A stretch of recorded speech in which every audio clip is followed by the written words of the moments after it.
This conference will now be recorded.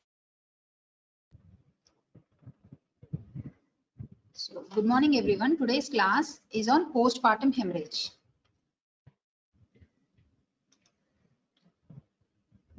By definition, postpartum hemorrhage is any hemorrhage occurring after delivery of the baby, and postpartum hemorrhage is an obstetric emergency which occurs in between 1 in 20 to 1 in 100 deliveries. The incidence is 4 to 6% in India.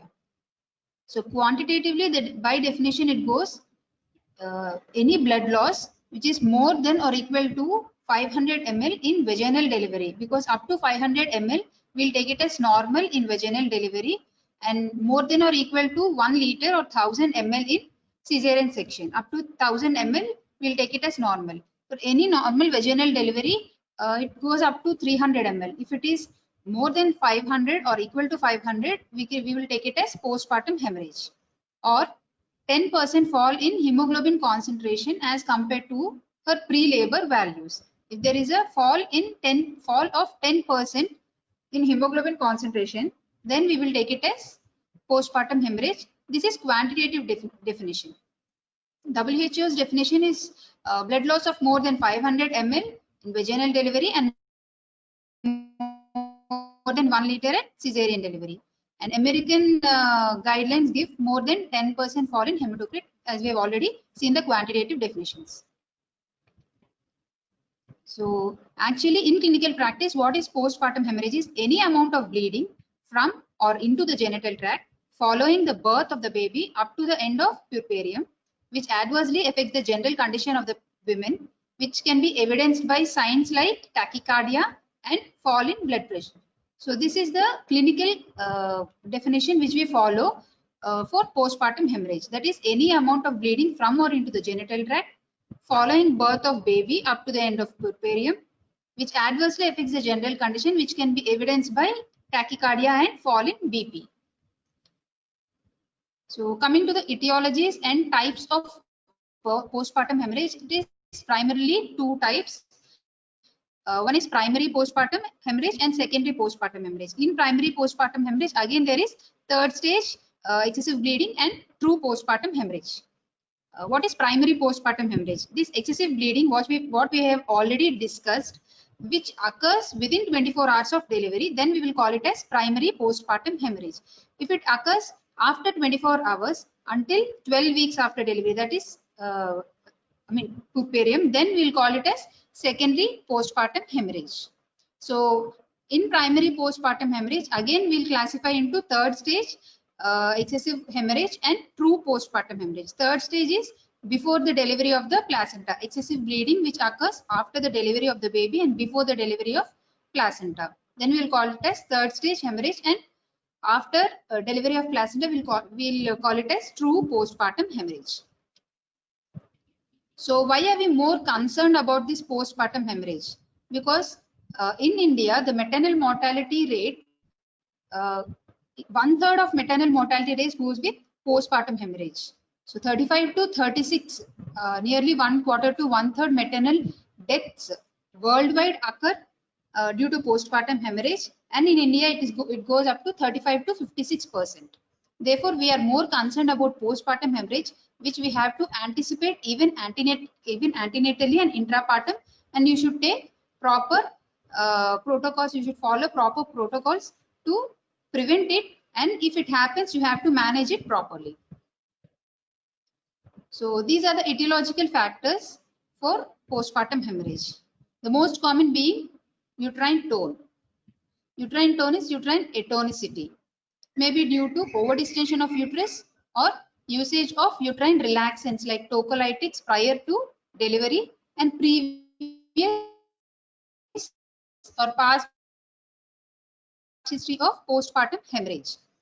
The second, 80% of postpartum hemorrhage goes with uterine atonicity. Remaining 20% goes with tissue factor trauma, that is genital trauma due to vaginal or cervical lacerations or episiotomy, or any instrumental deliveries, macrosomias may lead to traumatic vaginal delivery, and even cesarean section may lead to increased blood loss. So the other factors goes with tissues like retained placenta, placenta accreta, and retain products of conception, most common cause in secondary postpartum hemorrhage. And thrombin is placental abruption, preeclampsia, pyrexia, and bleeding disorders. Others are antenatally diagnosed anemia, induction of labor, obesity, prolonged labor and precipitated labor, and increasing age. So again, we'll classify the etiological factor into early and late. Early factors goes with uterine atonicity, as we've already mentioned, and traumatic goes with lower genital tract lacerations, upper genital tract lacerations like broad ligament hematomas, broad ligament lacerations, and lower urinary tract lacerations.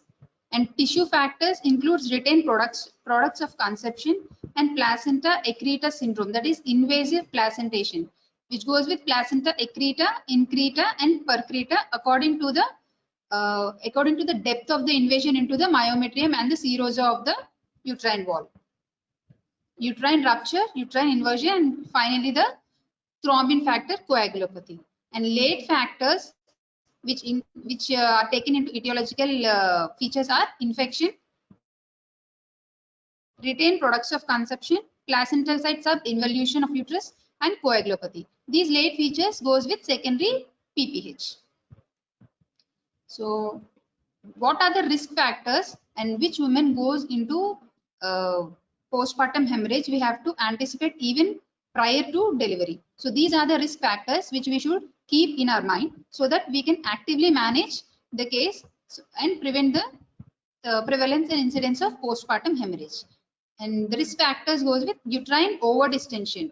When the uterus is overdistended, the contraction will be hampered, so that there is more chances of uterus going into atonicity. So uterine overdistension may be due to multiple gestation, that is twins or triplets, polyhydramnios or fetal macrosomia. Grand multiparity, again this goes with the more chances of uterine atonicity.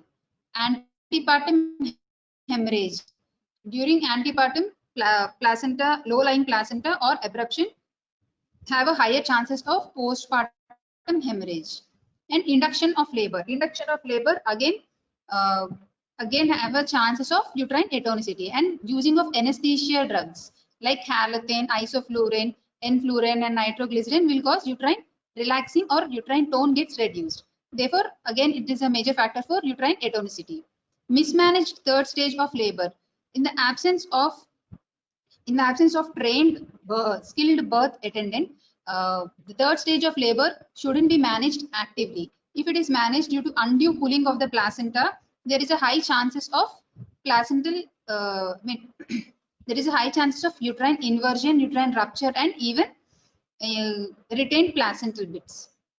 Rapid or prolonged labor. Even rapid labor or precipitate labor, that is within 2 hours the baby gets delivered, which leads to high chances of traumatic PPH, high chances of cervical and vaginal lacerations, and even broad ligament lacerations. Prolonged labor goes with uterine atonicity again. And higher chances due to uterine manipulations and manual removal of placenta, there is high chances of uterine infection, and undue, as I've already said, undue pulling of the cord to remove the placenta will cause uterine inversion. And if the placenta after removal, if it is not examined properly, there may be some retained bits of placenta which may lead to atonicity and even infection, which may cause to secondary postpartum hemorrhage. And abnormal placentation which is not diagnosed antepartum, antenatally with the modalities like MRI, then it will go with the traumatic and atonic PPH as well.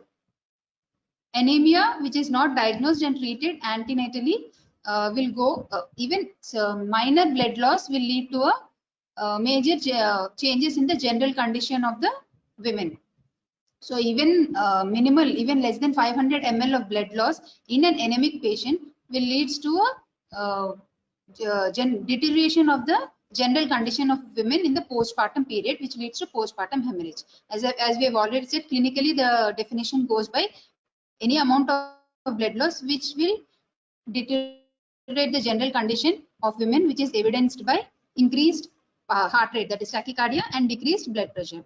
And gynecological factors like uterine fibroids, which is close to endometrium, which will bleed, and placenta, which is implanted on the fibroid, which will bleed profusely and lead to postpartum hemorrhage. These are the risk factors. Most common is uterine overdistension, which lead to uterine atonicity. So clinical manifestation. How the women present with the postpartum hemorrhage. Clinical manifestation usually depends on amount of blood loss and the general condition. So some people can tolerate the blood loss. If the patient is anemic prior, she cannot tolerate large amounts of blood loss. Therefore, she will get deteriorated even with a minor blood loss. So occasionally, this external bleeding which we see and which we quantify is usually cannot doesn't match with the general condition of the women, because there may be internal bleeding as well.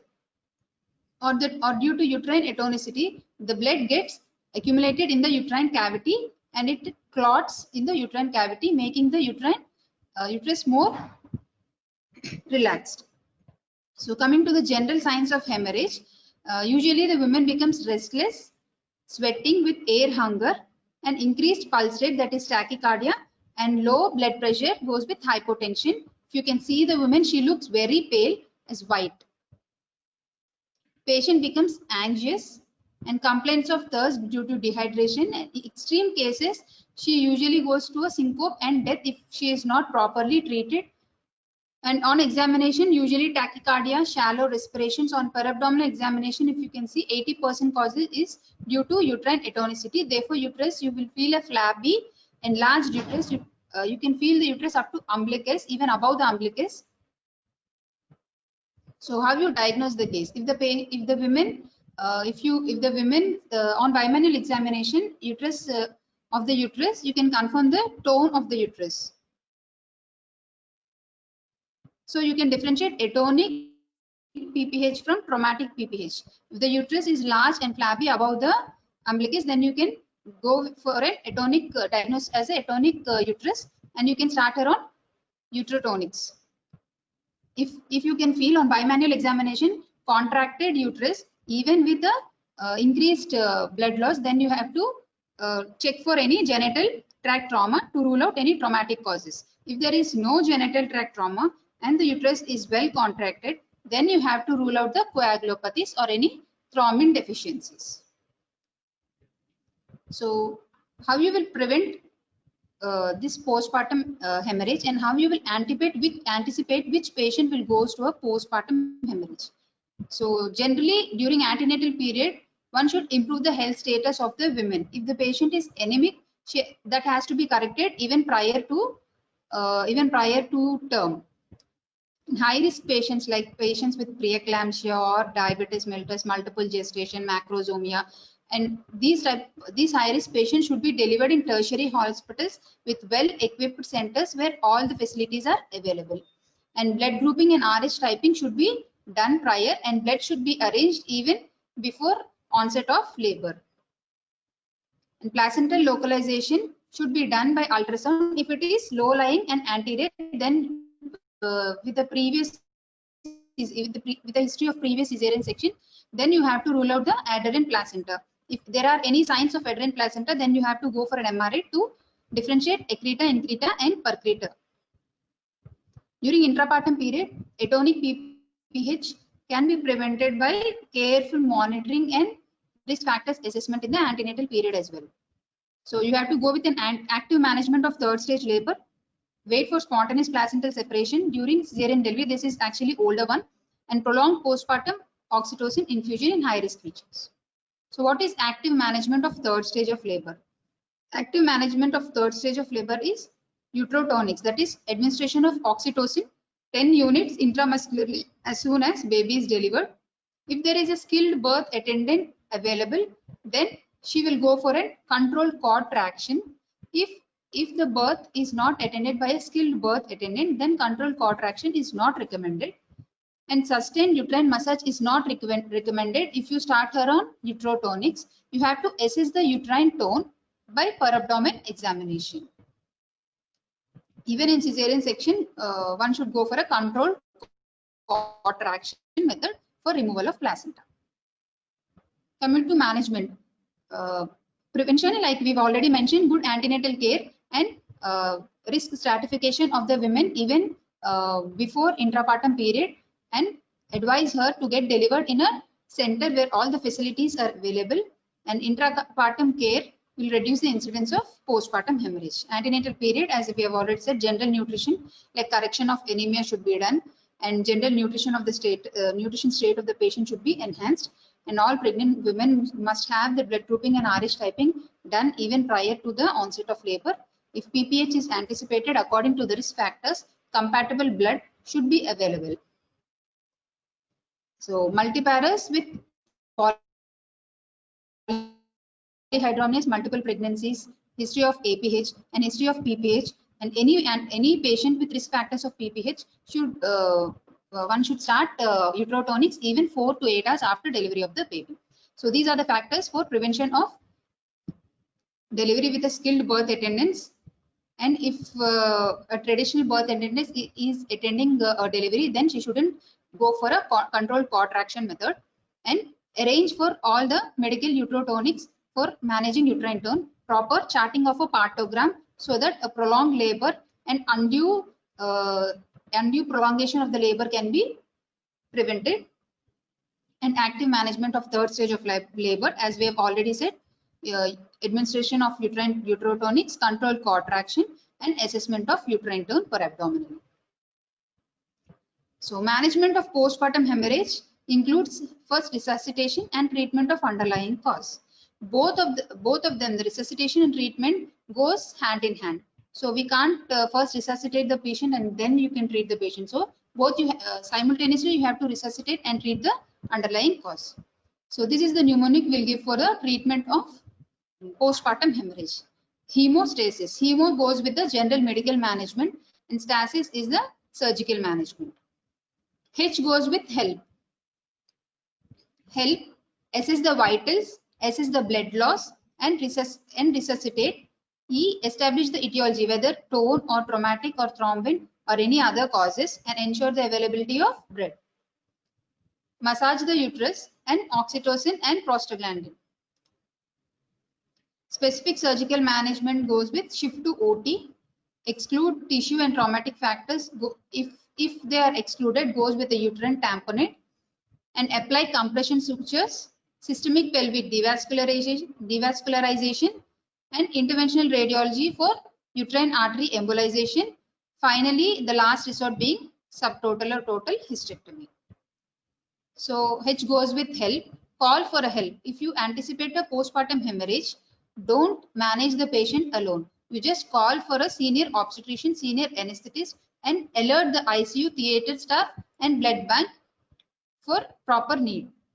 And assess the patient, assess the vitals of the patient like blood pressure and heart rate, blood pressure, respiratory rate, temperature, urine output.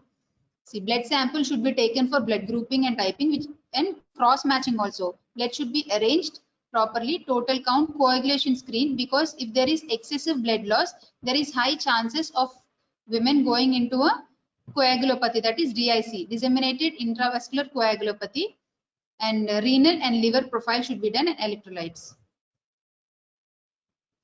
How you assess the blood loss? Blood loss can be assessed by visually. You can see the amount of blood which is lost by counting the mops, direct collection into the bedpan or plastic bags, and determination of the changes in hemoglobin values pre-labor, post-delivery, plasma volume changes, and you can also measure with tagged erythrocytes. Erythrocytes can be tagged with radio-labeled material and it can be measured. This picture goes with brass V blood collection drape. So here the amount of blood collected can be measured directly through these measurements given on the drape. So these are the various methods for assessment of postpartum blood loss, but any which way you have to anticipate even prior to the loss going up to 500 ml. So this is the various grades of hypothalamic shock, which is not very important, but you just remember there are 4 grades, 1, 2, 3 and 4, and amount of blood loss being less than 15%, 15 to 30, 30 to 40 and more than 40%.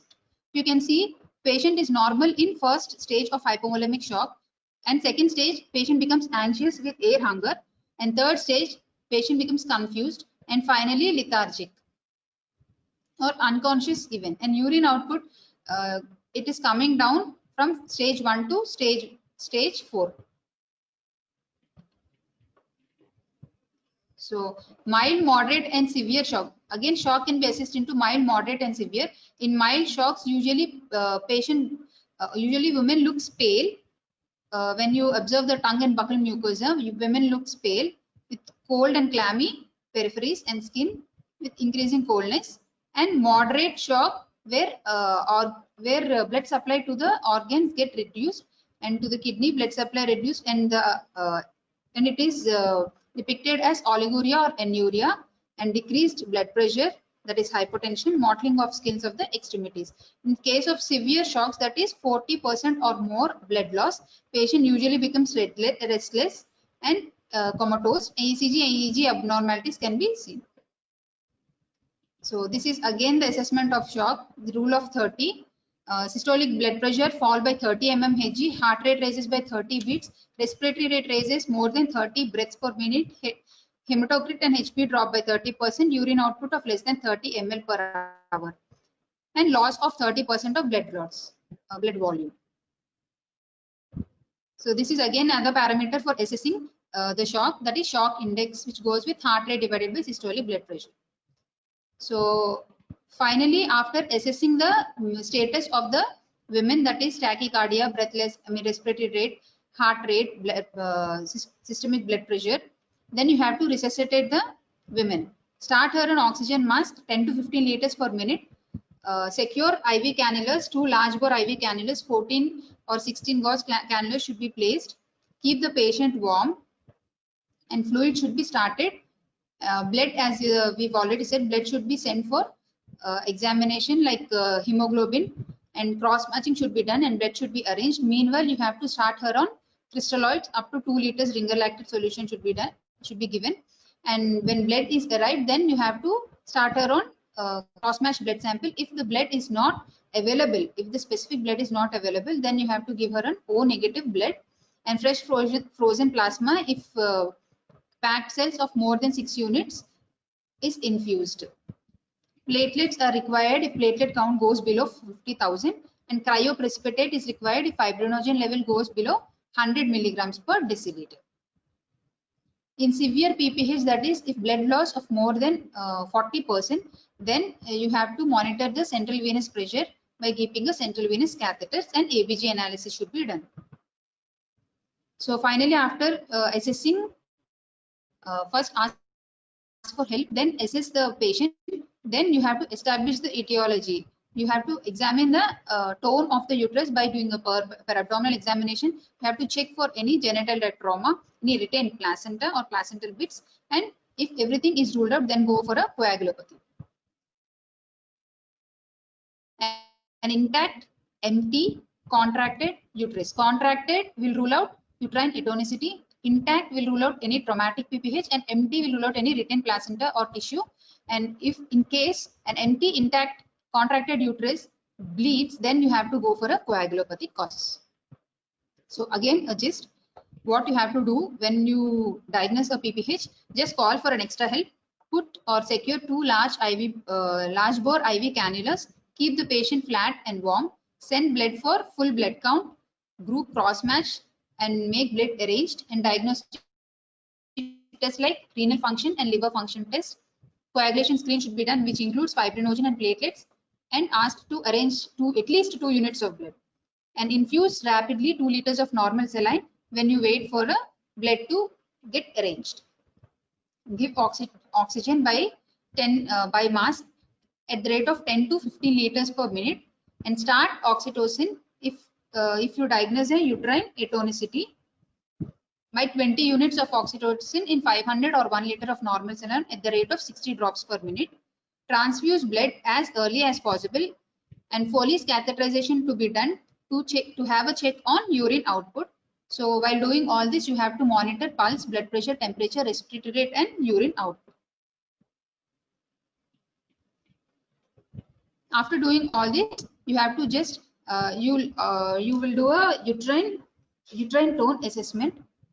If you can see here, this is called as bimanual uterine compression. If there is if uterus should be compressed between the external hand which is left hand fundally placed, and the internal intravaginal hand. Care must be taken to avoid aggressive massage that can injure the large vessels of the broad ligament. You just compress the uterus between both of your hands, right intravaginal right hand and perabdominal left hand. So just compress the uterus between both hands. Or in emergency cases, you can go with a compression of abdominal aorta as well. So you have to start with medical management, that is uterotonic therapy. The first line being oxytocin. It is usually given as first line agent. IV route is preferred, but you shouldn't give it as a bolus. You have to start as an IV infusion, that is 20 to 40 units in 1 liter of normal saline at 60 drops per minute should be given. Adverse effects of oxytocin is water intoxication and nausea, vomiting. Usually it has a half-life of 5 to 7 minutes. Therefore, it doesn't get accumulated much in the body. So if oxytocin fails, then you have to go for a Mithirgine of 0.2 milligrams, which can be repeated every half an hour to 4 hours with a maximum doses of 5. So ergometrin is contraindicated in hypertension diseases like chronic hypertension, eclampsia, preeclampsia, and patient will having a hypersensitivity reaction to ergometrin.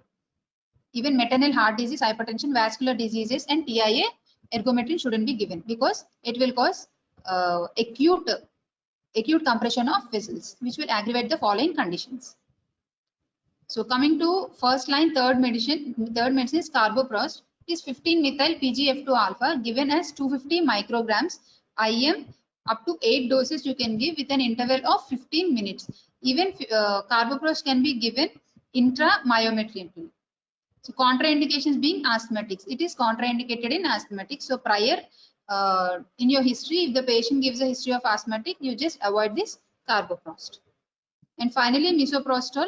It's a synthetic prostaglandin E1 analog, which is safe as both prophylaxis and for treatment. In peripheral centers like PHCs and CHCs, usually prophylactically it is kept as per rectal 600 micrograms. This is a second line agent that it has multiple administration routes. Usually the dose goes with 600 to 1000 micrograms per rectal. Adverse effects is fever, tachycardia, and GI disturbances like diarrhea.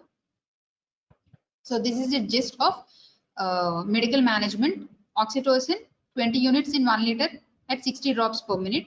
Methyl ergometrin or Mithirgine 0.2 milligrams IM. Every half an hourly we can give.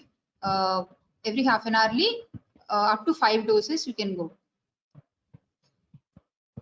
Prostaglandin F2 alpha carboprost 250 micrograms every 15 minutes up to 8 doses. So even after the uterotonics, if the tone is not corrected, then you have to go with an intrauterine packing. Intrauterine packing is a safe, simple and effective way to control PPH by providing a tamponade to the bleeding uterine surface. For packing the uterus, gauze is used, and placement, if you can see here, placement should go from fundus to the lower segment and vagina. So fundus and progress downward in a side-to-side fashion to avoid the dead space for blood accumulation. So prolonged packing is not required. You have to remove the pack after 12 to 24 hours because there is high chances of infection. This tamponade can also be, alternatively, this tamponade balloons can also be used. That is Bakri tamponade balloon, Sengstaken Blakemore balloon, and this tamponade cath. Even condom can be used, and Foley's catheter also can be used. This Bakri tamponade balloon consists of, it's a silicone balloon with an attached catheter. It has two outlets, one for the blood to get trickled and the other for inflation of the balloon. If you can see here, this 500 ml of NS is inflated into the balloon to get a tamponade, and from here this tube, the blood which is getting collected in the uterine cavity is poured out. When BT cath is of the same type, it is a double lumen catheter, as I have already said. So uterine tamponades, Bakri tamponade, BT cath, and Sengstake and Blakemore. Even 24 Foley's catheter, 24 French Foley's catheter can be used for, and condom can be used for a tamponade of uterine. So if uterine tamponade, following uterine tamponade, if it is failed, then you will go for a surgical correction or surgical intervention. The surgical intervention goes with uterine compression sutures followed by arterial ligation, like stepwise ligation or stepwise devascularization, and finally a hysterectomy. Uterine compression sutures. First, you will go for a uterine compression suture. Several techniques are there: B-Lynch, Hayman, Cho squares. So the aim of uterine compression sutures is compression suture. The patient should be in dorsal lithotomy position to facilitate vaginal and large absorbable suture material is used, and continuous or intermittent fashion can be taken, and both the surface, anterior and posterior surface of the uterine walls get anchored so that the uterus get compressed between the suture material.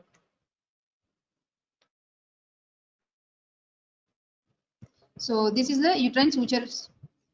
This is B-Lynch sutures. If you can see here, from anterior to posterior, the absorbable suture material is taken 3 centimeters from the lateral edge of the uterus and 3 centimeters from below the uterine incision and 4 centimeters from the lateral edge. You'll go from lower segment to upper segment, and again you go all over through the fundus of the uterus and coming from posteriorly into the uterine cavity, and again you go posteriorly and come anteriorly. You go with the 3 centimeters and 3 centimeters and 4 centimeters range, and finally you tie it here. So only single suture you will go through anterior to posterior and posterior to anterior, and you tie it anteriorly. So this is the B-Lynch suture. If you take 2 separate sutures, then it is Hayman suture. Again you have to take a separate sutures for cervico-ischemic junction. This is the picture of Cho square sutures. You take small square sutures from anterior to posterior. These dotted lines go to the posterior and this is anterior. These are multiple Cho square sutures. So if all these compressive uterine compression sutures fails, then you have to go for a selective arterial embolization or stepwise devascularization. This is the stepwise devascularization. First, you will identify uterine vessels. This is called as low uterine vessel ligature. This is high ligature. By high ligature, even the ovarian vessels which gets anastomos to the uterine vessels is also blocked.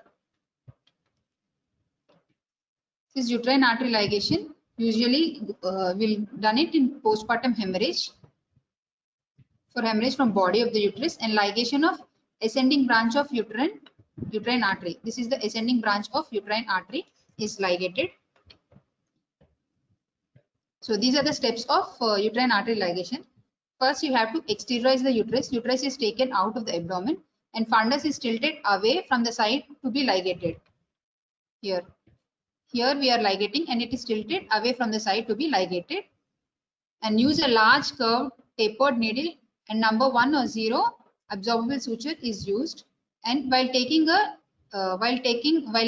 uterine artery, you have to go into the substance of the myometrium as well. If you can see here, you can understand.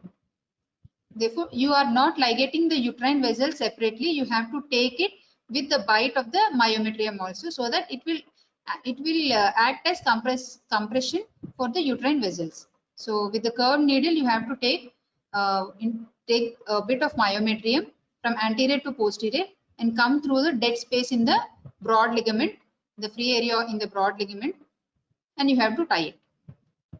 So using large curved tapered needle, absorbable suture is used, and it is passed through myometrium from anterior to posterior 2 centimeter medial to the lateral edge of uterus, and the suture is brought back again through the avascular area in the broad ligament.